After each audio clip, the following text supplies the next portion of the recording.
The Phantom of the Opera is here. I'm so sorry, it's still inside my mind.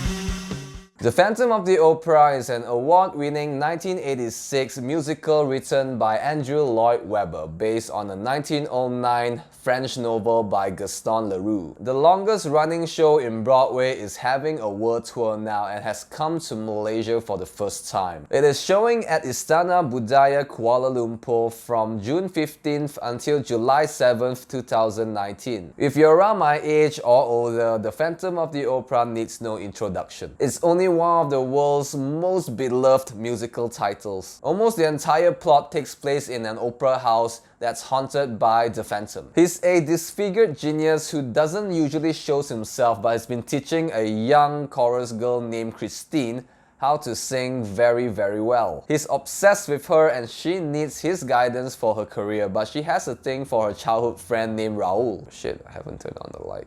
Sorry, I forgot to turn on the lighting. It is a classic romance drama. Contrary to my own belief, the horror elements are minimal. Before I continue, I'd like to clarify that this is not a movie review. It's a review on a live stage musical play. I am not an expert, so take this review as a pinch of salt. I've only seen like a few musicals in my life. Mamma Mia, which was great, Thriller Live, very good as well, and a couple more at the water theme park which I don't consider as genuine musicals. Agatha Christie's Mousetrap, oh wait, sorry, that's not a musical. Growing up, I've only seen a couple of films that's based on The Phantom of the Opera, a horror version and a Chinese remake of a Chinese reimagining. I had never seen The Phantom of the Opera in its pure form before this, so this was actually my first time watching it. As the prologue opens, the thing that impressed me immediately was the set design. I understand these are brand new, created for this production. There's a lot of detail in the set design that really brought me into that world visually. I was amazed by how smoothly and quickly they can drastically change the sets too. I hardly noticed them doing it. The chandelier is absolutely beautiful. It goes up to the ceiling and falls onto the stage with great effect. When the first number, Hannibal Rehearsal, starts, the colorful costumes, set, and more props immerse me further into that world. Then the vocal performances just simply blown me away. So the cool thing about The Phantom of the Opera is that there are fictional operas that play out in the story. Operas in an opera, if you will. So we get to watch and see different operas with different kinds of music and sets. The operatic, glass-breaking singing of Beverly Chiat, who plays Carlotta, the opera house's prima donna, is so powerful. A real soprano. I don't think I've seen anyone hit so many high notes live before. It's amazing. I am familiar with a couple of the music, the titular song and the music of the night, but I was hearing the rest of the numbers for the first time and I loved them.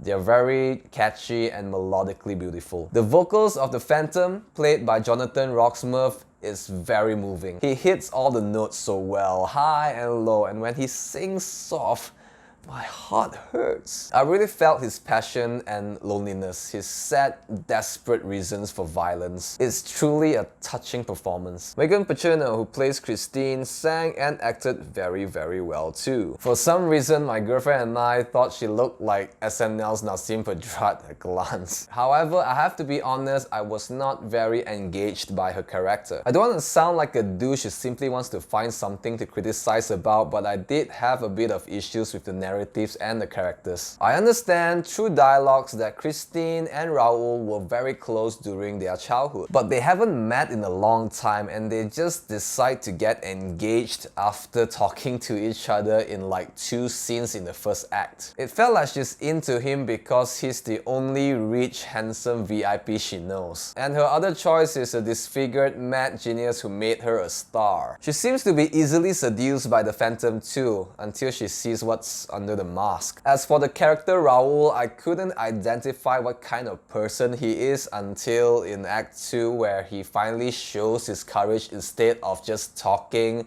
and calling out for Christine annoyingly. And I don't get what's so great about Christine. Is it just her youth, beauty and voice that capture both men's hearts. She's not exactly depicted to be exceptionally kind-hearted or anything. And did she have much of a struggle? I thought she's actually really lucky.